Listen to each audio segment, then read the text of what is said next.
जब किसी व्यक्ति के घर में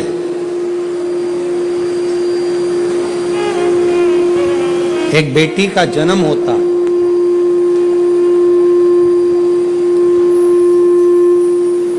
और बेटी की किलकारी, बेटी के पांव की खनक, बेटी के किलकारी पांव की खनक,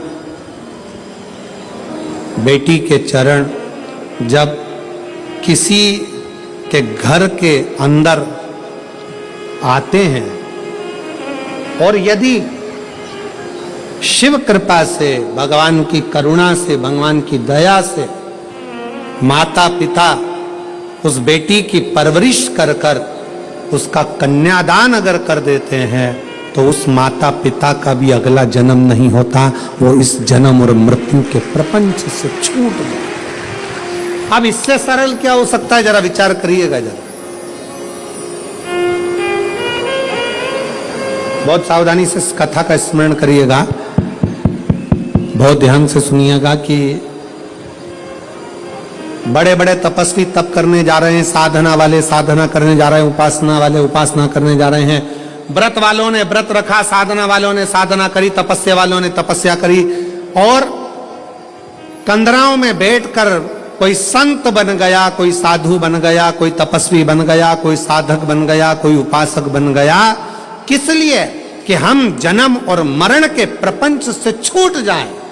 पर शंकर भगवान ने माता पार्वती की साक्षी में कात्यायन ऋषि से कहा कि जब किसी गृहस्थी के घर में एक बेटी का जन्म होता है और उस बेटी की परवरिश जब माता पिता करते हैं, बेटी के किलकारी जिसके घर में गूंजती है और बेटी के चरण जिसके घर में पड़ते हैं, और बेटी का जब कन्यादान होता है तब माता पिता फिर कोई जन्म नहीं लेते, वो माता पिता परमात्मा की शरणागति का सुख भोगते।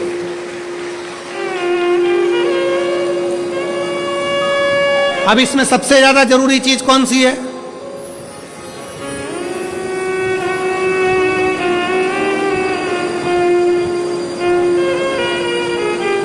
एक बहुत ध्यान देने वाला विषय है, थोड़ा ध्यान दीजिएगा।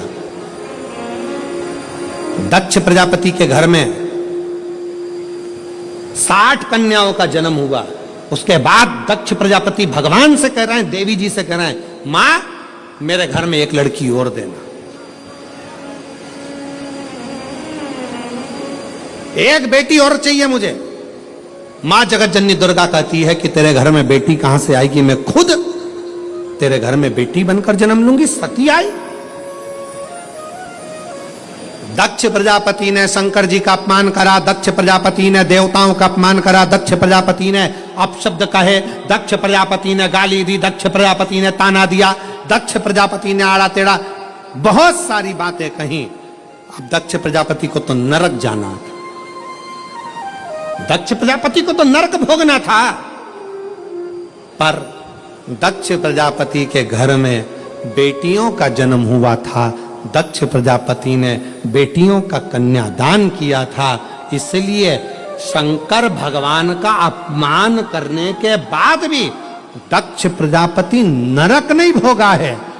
दक्ष प्रजापति मरण, शीश कटने के बाद बकरे का मुख लग गया और बकरे का मुख लगने के बाद भी स्वर्ग भोगा है, वो दक्ष प्रजापति है, क्योंकि बेटी का जन्म ही प्रबल है।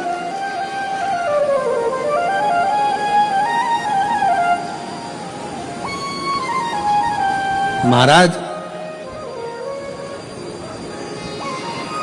सुखी वो नहीं जिनके घर में धन की पेटी है, सुखी वो नहीं जिनके घर में धन की पेटी है, सुखी वो हैं जिनके घर में मुस्कुराती बहू और बेटी है।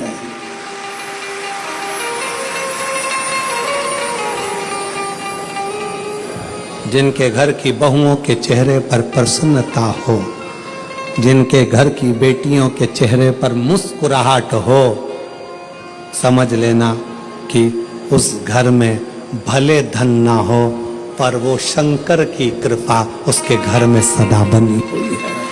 सदा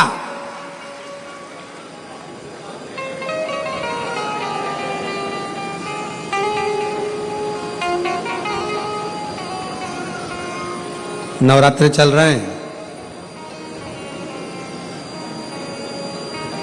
माँ जगत जननी जगदम्बा से प्रार्थना करा करो कि तू मेरे घर में एक बार जरूर आना। माँ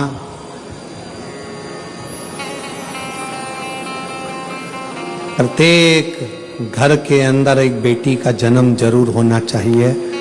माँ और बाप को दूसरा जन्म नहीं लेना पड़ेगा, वो भगवान शंकर के धाम में खूब आनंद के साथ कैलाश पर बैकुंठ में स्वर्ग के सिंहासन पर बैठेगा।